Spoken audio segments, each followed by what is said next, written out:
അപ്പോൾ ഇനി ഗവൺമെൻറ് ഉടനെ തന്നെ ചിലപ്പോൾ നടപടി എടുത്തേക്കാം, IMG ഡയറക്ടറായിട്ട് മറ്റൊരാളെ നിയമിച്ചേക്കാം.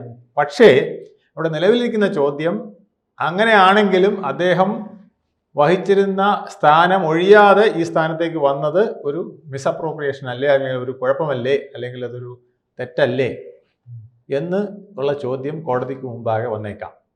പെട്ടെന്ന് അതിനൊരു തീരുമാനം ഉണ്ടാകുമെന്ന് എനിക്ക് തോന്നുന്നില്ല. എങ്കിൽ പോലും അത് മറ്റൊരു കേസായി കെ ജയകുമാറിനെതിരെ വന്നേക്കാം. അപ്പം അയ്യപ്പൻ വീണ്ടും അവിടെ പലയിടത്തും കളിക്കുന്നു, പണി കൊടുക്കുന്നു എന്നുള്ളതാണ് നമ്മൾ കാണേണ്ടത്.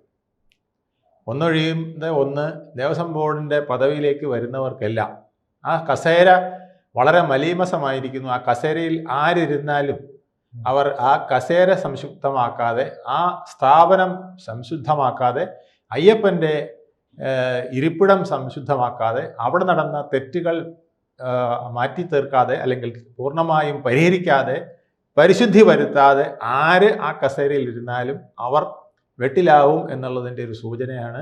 കൂടുതൽ വാർത്തകളും വിശേഷങ്ങളും നിങ്ങളിലേക്ക് എത്താൻ ABC മലയാളം സബ്സ്ക്രൈബ് ചെയ്യുക, ബെൽബട്ടനും അമർത്തുക.